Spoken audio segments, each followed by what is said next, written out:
Na največjo pozornost, kakšno kampanjo pričakujete?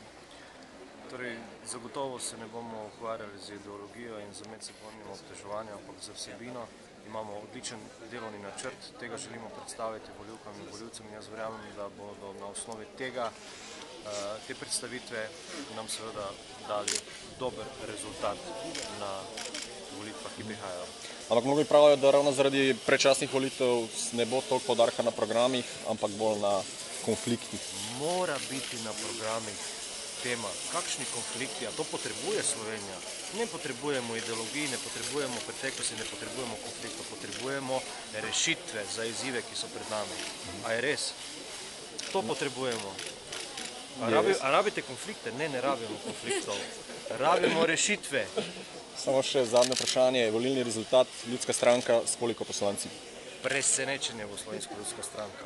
Ste videli? Kar pomeni dvomestno število? 3. Dobro, ste pa optimisti, moram reči. A je to že napoved nove parlamentarne ureditve? Nova matematika. V redu, hvala.